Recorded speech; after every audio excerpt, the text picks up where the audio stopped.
Hi നമസ്കാരം. നമ്മുടെ പുതിയൊരു വീഡിയോയിലേക്ക് എല്ലാവർക്കും സ്വാഗതം. കണ്ണൻകുട്ടി ഇന്ന് സ്വാഗതമൊക്കെ പറയാമെന്ന് പറഞ്ഞതാണ്. പിന്നെ കണ്ണൻകുട്ടിയുടെ മൂടൊക്കെ പോയി. ഞാനും കണ്ണനും കൂടി വീഴാൻ പോയി. അല്ലേ കണ്ണൻ തന്നെ തട്ടിയിട്ടാനായിരുന്നു. കണ്ണൻ തന്നെ ഒന്ന് പിടിക്കായിരുന്നില്ലേ? ഞങ്ങൾ രണ്ടും കൂടെ ഇപ്പം മുറ്റത്ത് കിടന്നാനായിരുന്നു കേട്ടോ. എന്തൊരു സംഭവം എന്നറിയോ, ഞാൻ കണ്ണൻ്റെ ഇങ്ങനെ തല ഇങ്ങനെ നോക്കി ഇരുന്നപ്പോൾ എനിക്ക് ഭയങ്കര ഇഷ്ടമാണ് ഇങ്ങനെ തല ഇങ്ങനെ നോക്കിക്കൊണ്ടിരിക്കാനേ. ഞാൻ അങ്ങനെ ഫ്രണ്ടിലിരുന്ന് ഇങ്ങനെ നോക്കി ഇങ്ങനെ കുറേ നേരം ഫ്രണ്ടിലേക്കൊക്കെ നോക്കി റോട്ടിലേക്കൊക്കെ നോക്കി ഇങ്ങനെ ഇരുന്ന് അവൻ എൻ്റെ മടിയിലുണ്ട് ഇങ്ങനെ കിടക്കായിരുന്നു. അവൻ എൻ്റെ മടിയിൽ കിടന്ന് ഇങ്ങനെ ഉറങ്ങിപ്പോയി. അങ്ങനെ ഞങ്ങൾ ഇരുന്ന് കുറേ നേരം ഇരുന്നപ്പോൾ എൻ്റെ കാല് ധരിച്ചിട്ടേ എനിക്ക് കണ്ണന് കയ്യിലുണ്ട്, അനങ്ങാനും പറ്റുന്നില്ല. ആകെ ഞാൻ സ്റ്റക്കായതുപോലെ. അവിടെ നിന്ന് എണീറ്റ് ഇങ്ങോട്ട് വരുവാൻ വേണ്ടേ, ഞാൻ പതുക്കെ എണീക്കാൻ നോക്കിയതാ. സ്റ്റെപ്പിലാണ് ഇരുന്നതേ. പെട്ടെന്ന് ഞാൻ വീഴാൻ പോയി. കൊണ്ടനെ ഞാനൊരു പിടിച്ച് വീടില്ല കേട്ടോ, വീഴാൻ പോയി. ഞാനും കണ്ണനും കൂടെ മൂക്കും കുത്തി മണ്ണിൽ കിടന്നാനായിരുന്നു. പക്ഷെ എന്തോ ഒരു ഇതിൽ ഞാൻ അങ്ങോട്ട് പിടിച്ചെടുത്തു. അല്ലേ കണ്ണൻ പേടിച്ചിട്ട് അപ്പിട്ടു. അല്ലേ കണ്ണ് വെച്ച് അപ്പോൾ കണ്ണ് വെച്ച് അതൊക്കെ ഭയങ്കര ഇഷ്ടം, വീടാൻ പോവുക. ഞാനൊക്കെ ഇങ്ങനെ കാല് ഉന്തി വിളിക്കുകയൊക്കെ നടക്കണ്ട്. കുറേ നേരം വന്ന് ഞാനിവിടെ അങ്ങോട്ടും ഇങ്ങോട്ടൊക്കെ നടന്നിട്ടാണ് കേട്ടോ കാല് വിളിക്കിയതൊക്കെ ശരിയായത്. ഇന്നിപ്പോൾ ഞാനേ ഇവിടെ ഇരുന്ന് വീഡിയോ എടുക്കുമ്പോൾ ഇവിടെ വെളിച്ചത്തിൻ്റെ പ്രശ്നമുണ്ട്. കാരണം നമുക്ക് ഇവിടെ നല്ല വെളിച്ചം വരുന്നത്, നമ്മൾ ഓപ്പോസിറ്റിൽ നിന്ന് വെളിച്ചം വരുമ്പോൾ അപ്പം ഞാൻ ജനൽ തുറന്നിട്ടത് കാണാൻ അങ്ങോട്ട് നോക്കിയിരിക്കുന്നത്, ജനലിൻ്റെ അടയ്ക്ക് നോക്കിയിരിക്കുന്നത് കേട്ടോ. അപ്പം ഞാൻ ഇന്നും റൂമിലിരുന്നെല്ലാം എടുക്കാറ്, അല്ലെങ്കിൽ ഇവിടെ സെറ്റിൽ. അപ്പോൾ ഇന്ന് നിങ്ങൾ നെറ്റിപ്പട്ടം കണ്ടോട്ടെ എന്ന് വിചാരിച്ചിട്ടുണ്ട് ഞാൻ നെറ്റിപ്പട്ടത്തിൻ്റെ മുന്നിൽ വന്നിരുന്നത്. പക്ഷേ വെളിച്ചത്തിൻ്റെ കുറവുണ്ട്. ഇപ്പം 2-3 ദിവസമായിട്ട് ഈ മഴയൊക്കെ കാരണേ എപ്പോഴും ഇരുട്ട് പിടിച്ച് നിൽക്കുകയാണല്ലോ. അപ്പോൾ പുറത്തുനിന്ന് തീരെ വെളിച്ചം വരാനില്ല. പിന്നെ ഈ ഡോറ് തുറന്നിട്ട് കഴിഞ്ഞ് കഴിഞ്ഞാൽ ഇവിടെ നിന്ന് ഫുൾ വെളിച്ചം ഇങ്ങോട്ട് അടിക്കുമ്പോൾ ഒട്ടും ക്യാമറയിൽ ഫോക്കസ് ചെയ്യില്ല. അപ്പം ഞാൻ ഇതൊക്കെ അടച്ചിട്ടിട്ട് അവിടെ നിന്ന് വെളിച്ചം കിട്ടിയാലല്ലേ കുറച്ചും കൂടെ നമുക്ക് ക്ലിയർ ആവുള്ളൂ എന്ന് വിചാരിച്ചിട്ട് ഇങ്ങനെ ഇരുന്നത് കേട്ടോ. അപ്പോൾ ഇന്ന് പ്രത്യേകിച്ച് വിശേഷങ്ങളൊന്നും ഇല്ല പറയണ്ട. മൈ ലൈഫൊന്നും ഞാൻ എടുത്തു വെച്ചില്ല. കാരണം നമ്മളുടെ എന്നും ഒരുപോലെ തന്നെയാണ് നമ്മളുടെ കാര്യങ്ങൾ. രാവിലെ എന്താ പറയുക, അടുക്കളയിലത്തെ ജോലികൾ, വീട്ടുജോലികൾ, എല്ലാ വീടുകളിലും ഉള്ളതുപോലെയുള്ള കാര്യങ്ങൾ. അത് കഴിഞ്ഞ് കല്യാണിനെ വിടുന്നു, കണ്ണന് ഫുഡ് കൊടുക്കുന്നു, കണ്ണൻ്റെ കാര്യങ്ങൾ ചെയ്യുന്നു, ഇതൊക്കെ തന്നെ. ഇന്ന് കണ്ണൻ അധികം എക്സസൈസ് ചെയ്യാൻ എനിക്ക് സമയം കിട്ടിയിട്ടില്ല. ഇന്നിപ്പോൾ 2 മണിയായിട്ടുണ്ട് കേട്ടോ. എക്സസൈസ് ചെയ്യാൻ സമയം കിട്ടിയിട്ടില്ല. ഞാൻ അത് കുറച്ച് നേരം ചെയ്യണം. എന്നിട്ട് കുറച്ച് നേരം ഞാനും കണ്ണനും കൂടെ ഒന്ന് റെസ്റ്റ് എടുക്കും. എനിക്ക് റെസ്റ്റ് എടുക്കാൻ സമയമില്ലെങ്കിൽ കുറച്ച് എഴുതാനും കാര്യങ്ങളൊക്കെ ഉണ്ട്. അപ്പോൾ അതൊക്കെ എഴുതാനൊക്കെ ഇരുന്ന് വരുമ്പോഴേക്കും 4 മണിയാവും. കല്യാണി വരും. പിന്നെ സാധാരണ പോലെയൊക്കെ തന്നെ ഓരോ ദിവസങ്ങൾ. അപ്പോൾ പിന്നെ ഞാൻ എന്താ വന്ന് പറയും, പിന്നെ എനിക്ക് കണ്ണൻ്റെ കുറച്ച് ഹോസ്പിറ്റൽ കേസുകളൊക്കെ വന്നപ്പോൾ അതിൻ്റെ കുറച്ച് ബില്ലുകളും കാര്യങ്ങളും ഞാൻ എടുത്തു വെച്ചിട്ടുണ്ട്. നമുക്ക് ഗവൺമെൻറ്റിൽ നിന്ന് ഇതുപോലുള്ള കുഞ്ഞുങ്ങൾക്ക് കിട്ടാവുന്ന കുറച്ച് ആനുകൂല്യങ്ങളുണ്ട്. നിരാമയ, ആശ്വാസകിരണം ഒക്കെ ഇപ്പം നിർത്തി വെച്ചേക്കാൻ തോന്നുന്നു. ആദ്യമൊക്കെ എനിക്ക് കിട്ടാറുണ്ട് കേട്ടോ. ഇപ്പോൾ കുറേ നാളുകളായി കിട്ടാറില്ല. അതിന് കിട്ടാൻ വേണ്ടിയിട്ട് ഞാൻ ട്രിവാൻഡ്രത്തേക്ക് ഒരു ലെറ്ററും കാര്യങ്ങളൊക്കെ അയക്കണം എന്നൊക്കെ പറഞ്ഞിട്ട് അതൊക്കെ ചെയ്തിട്ടുണ്ടായിരുന്നു. പക്ഷേ ആശ്വാസകിരണം ഇപ്പോൾ താൽക്കാലികമായി നിർത്തി വെച്ചേക്കാണെന്നാണ് തോന്നുന്നത്. എനിക്ക് കിട്ടാറില്ല കേട്ടോ. കിട്ടുന്നുണ്ട്, നിങ്ങൾക്ക് ആർക്കെങ്കിലും കിട്ടുന്നുണ്ടെങ്കിൽ ഒന്ന് കമൻറ്റിൽ വന്ന് പറയണേ. അതുപോലെ നിരാമയ ഞാൻ ഇതിൽ മുൻപൊരു ഹോസ്പിറ്റൽ കേസ് വന്നപ്പോൾ അതിൻ്റെ ബില്ലൊക്കെ അയച്ചായിരുന്നു. പക്ഷേ എനിക്കതിൻ്റെ പേയ്മെൻ്റ് ഒന്നും കിട്ടിയിട്ടില്ല. അപ്പോൾ നമുക്ക് ഗവൺമെൻറ്റിൽ നിന്ന് കിട്ടാവുന്ന അങ്ങനെയുള്ള ആനുകൂല്യങ്ങളൊക്കെ നമ്മൾ വേണ്ടാന്ന് വെക്കേണ്ട കാര്യമില്ല. നമ്മളത് ട്രൈ ചെയ്ത് നോക്കാം. കിട്ടി പോയെന്ന് വെച്ച് നമ്മൾ ട്രൈ ചെയ്ത് നോക്കാം. അപ്പോൾ എനിക്ക് ആ ബില്ലുകളൊക്കെ ഒന്ന് തപ്പണം, അതൊക്കെ ഒന്ന് എടുത്ത് ഒന്ന് അയച്ച് നോക്കണം. കിട്ടുകയാണെങ്കിൽ കിട്ടട്ടെ എന്ന് വിചാരിച്ചിട്ട്. ആദ്യകാലങ്ങളിലൊക്കെ ഞാൻ കൊടകരയ്ക്കുള്ള സമയത്ത് മോൻ്റെ പെൻഷൻ്റെ കാര്യമൊക്കെ അംഗനവാടി ടീച്ചറൊക്കെ എന്നെ കോൺടാക്ട് ചെയ്തിട്ട് അതിനൊക്കെ ഒന്ന് അപ്ലൈ ചെയ്യുന്നൊക്കെ പറയുമ്പോഴൊക്കെ ഞാൻ മനസ്സുകൊണ്ട് വിചാരിച്ചിരുന്ന കാര്യം എന്ന് പറഞ്ഞാൽ നമുക്ക് അന്നൊന്നും നമ്മളെ മനസ്സുകൊണ്ട് അക്സെപ്റ്റ് ചെയ്തിട്ടില്ല. നമ്മുടെ കുഞ്ഞുങ്ങൾ ഇങ്ങനെ ഒരു സ്പെഷ്യൽ ചൈൽഡാണ്, ഡിസബിലിറ്റി ഉള്ള കുഞ്ഞാണ് നമ്മൾ മനസ്സുകൊണ്ട് അക്സെപ്റ്റ് ചെയ്തിട്ടില്ല. ഒരസുഖം വന്നു, എന്നെ സംബന്ധിച്ചിട്ട് അങ്ങനെയാണ്. ഒരസുഖം വന്നു, അത് മാറുമ്പോൾ അവൻ ഓക്കെ ആവും. അല്ലാതെ അവനൊരു ഡിസബിലിറ്റി ഉള്ളൊരു കുട്ടിയായിട്ട് അറിയില്ല കേട്ടോ, അത് കടച്ചിരിക്കുന്നത് ജീവിതകാലം മുഴുവൻ അങ്ങനെ നിൽക്കൊന്നുമില്ല. അങ്ങനെയാണ് ഞാൻ മനസ്സുകൊണ്ട് ഞാൻ വിചാരിച്ച് വെച്ചിട്ടുള്ള കാര്യം.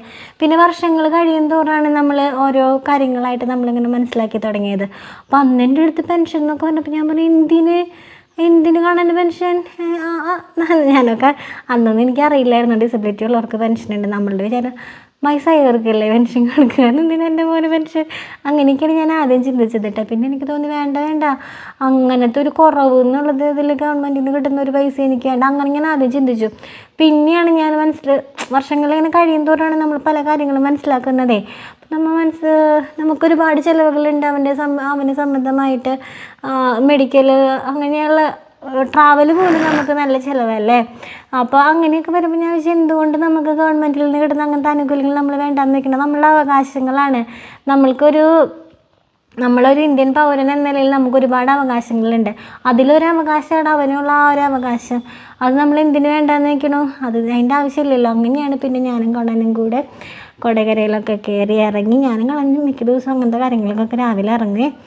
കണ്ണനും തോളിലിട്ടൊരു ബാഗും ഉണ്ടാവും എൻ്റെ കയ്യിൽ. ഞങ്ങൾ ബസ്സിൽ കയറി പഞ്ചായത്തും വില്ലേജും ഇങ്ങനെ നടക്കാത്ത സ്ഥലങ്ങളൊന്നുമില്ല. അങ്ങനെയാണ് കണ്ണൻ്റെ ആശ്വാസകിരണം, പെൻഷനും സ്കോളർഷിപ്പ് ഇങ്ങനെയുള്ള കാര്യങ്ങളൊക്കെ റെഡിയാക്കിയത് കേട്ടോ. സ്കോളർഷിപ്പിൻ്റെ പൈസ ഇപ്പോൾ വരുന്നുണ്ട്. അത് 18 വയസ്സ് വരെ ഉണ്ടാവുള്ളൂ. ഇനി 8 വർഷം കൂടി ഉള്ളൂ കേട്ടോ കുട്ടി. അത് കഴിഞ്ഞാൽ പിന്നെ ആശ്വാസകിരണം നമുക്ക് കിട്ടുന്നതാണ്. അതിപ്പോൾ എന്താ പറയുക, ഇങ്ങനെയുള്ള ഡിസബിലിറ്റി ഉള്ള കുട്ടികൾക്ക് മാത്രമല്ല, കിടപ്പ് രോഗികളുണ്ടല്ലോ, നമ്മുടെ അച്ഛനമ്മയൊക്കെ പ്രായമായി കിടപ്പായി കഴിഞ്ഞാൽ അവരെ നോക്കുന്നവർക്ക് ഒരു ആശ്വാസകിരണം എന്ന് പറഞ്ഞിട്ട് അധികം വലിയ എമൗണ്ട് ഒന്നുമില്ല, ചെറിയ എന്തോ ഒരു എമൗണ്ട് മന്ത്ലി അത് നമ്മൾ നോക്കുന്നവർക്ക് അങ്ങനെ കിട്ടുന്നതാണ്. പിന്നെ ഈ സ്കോളർഷിപ്പ് അത് പഠിക്കുന്ന കുട്ടികൾക്ക് അങ്ങനെയുള്ളത്. അപ്പോൾ ഞാനിത് ജസ്റ്റ് വെറുതെ ഒന്ന് പറയാം. എനിക്കറിയാവുന്ന കാര്യങ്ങളാണ് ഞാൻ പറഞ്ഞു പോയത്. എനിക്കറിയാത്ത ഒരുപാട് കാര്യങ്ങൾ. പിന്നെ നിരാമയയുടെ നമ്മൾക്ക് ഇങ്ങനെ 1 ലക്ഷം രൂപ അങ്ങനെ എന്താ വരെ ഒരു വർഷത്തിൽ ഇങ്ങനെയുണ്ട്. അഡ്മിഷനൊക്കെ വന്നു കഴിഞ്ഞ് കഴിഞ്ഞാൽ അതുപോലെ തെറാപ്പിയുടെ അങ്ങനെ ഓരോന്നിനും ലിമിറ്റേഷൻസ് ഉണ്ട്. തെറാപ്പിക്ക് ഇത്ര, ട്രാവൽ എക്സ്പെൻസ് ഇത്ര, അതുപോലെ ഇന്ന അസുഖങ്ങൾക്ക് സംബന്ധമായിട്ട് ഇത്രേശ്ശെ പൈസ അങ്ങനെയൊക്കെ ഉണ്ട്. അപ്പം നമുക്ക് 1 ലക്ഷം രൂപ വരെ കിട്ടുമെന്നാണ് പറയുന്നത്. അപ്പോൾ ഞാൻ ഇപ്പോൾ കുറച്ച് ദിവസം മുൻപ് കാണാൻ കുറച്ച് ഹോസ്പിറ്റലൈസൊക്കെ ഉണ്ടായിരുന്നേ. അപ്പോൾ അതിൻ്റെ ബില്ലുകളൊക്കെ ഒന്ന് എടുത്ത് വെച്ച് അയക്കണം എന്നൊക്കെ വിചാരിച്ച് നിൽക്കുക. അപ്പോൾ ഇത് കഴിഞ്ഞാൽ എനിക്ക് അതും കൂടെ നോക്കണം. ഞാൻ നമ്മുടെ വിശേഷങ്ങൾ പറയുന്നതിനിടയിൽ ഇതിൻ്റെ ഒരു കാര്യം പറഞ്ഞു പോയതാണ് കേട്ടോ.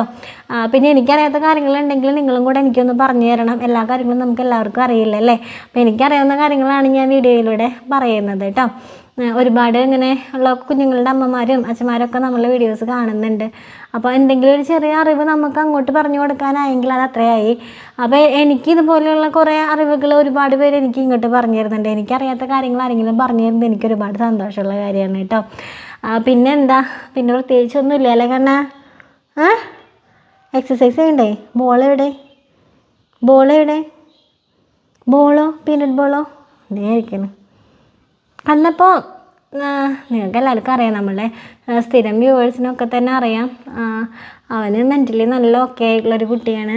അവന് ഫിസിക്കലി മാത്രമാണ് പ്രശ്നങ്ങളുള്ളത് അല്ലേ കണ്ണത്? ഒരു ഉറുമ്പ് കണ്ണൻ്റെ മേലിലാണ് കുഞ്ഞുറുമ്പ്. ഈ കല്യാണി കുട്ടി അവിടെ ഇവിടെയൊക്കെ അതും ഇതൊക്കെ കൊണ്ടുവന്നിടും. ഉറുമ്പ് കടി കിട്ടുന്നത് മുഴുവൻ എനിക്കും കാണാനാ അല്ലേ കണ്ണാ? കടി കിട്ടുന്ന മുഴുവൻ നമുക്ക് രണ്ടാൾക്ക്, നമ്മൾ രണ്ടാളും ഇതൊന്നും അറിഞ്ഞിട്ടില്ല അല്ലേ? കരയാൻ പോവാണോ? ഉറുമ്പ് കടിച്ചോ? ആരും ഉറുമ്പിനെ കൊണ്ടുവന്നിട്ടേ? ഞാൻ ഇതാക്കറന്നൊക്കെ ചെക്കൻ പറയണം. ഉറക്കം വരുന്നുണ്ട് കേട്ടോ. അപ്പോൾ ഞങ്ങൾക്ക് അധികം ഒന്നും ഞാൻ ലൈവ് കയറാമെന്ന് വിചാരിച്ചു. ഇപ്പം 2:15 ഈ സമയത്ത് ഞാൻ ലൈവ് കയറി അങ്ങനെ ഇപ്പോൾ ഒരു 3:15 വരെയൊക്കെ ചിലപ്പോൾ ഇരിക്കേണ്ടി വരും. അപ്പോൾ ഞങ്ങൾക്ക് ഒട്ടും റെസ്റ്റ് എടുക്കാൻ പറ്റില്ല. ഇന്നിപ്പോൾ ഈ നേരത്താണ് ഞങ്ങൾക്ക് റെസ്റ്റ് എടുക്കാൻ കുറച്ച് സമയം കിട്ടിയേക്കുന്നത്.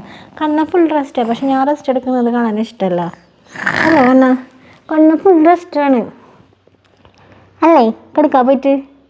അപ്പോൾ ഡെയിലി എന്തായാലും കണ്ടാൽ മതി എന്ന് നിങ്ങൾ പറയാറുള്ളത് കൊണ്ട് മാത്രമാണ് ഞാൻ ഇങ്ങനെ ഒരു കൊച്ചു വീഡിയോ എടുത്തിടുന്നത് കേട്ടോ. അപ്പോൾ നമുക്ക് നാളെ കാണാം. എപ്പോഴെങ്കിലും പറ്റുമ്പോൾ നൈറ്റിലാണെങ്കിലും ഞാൻ ലൈവിൽ വരാൻ നോക്കാം. ഭയങ്കര മെനക്കെട്ട പരിപാടിയായിട്ട് എനിക്ക് തോന്നുന്നുണ്ട് ചില സമയത്ത് ഇങ്ങനെ വന്നിരിക്കുന്നത്. അപ്പോൾ നമുക്ക് കാണാം. Tata, bye bye.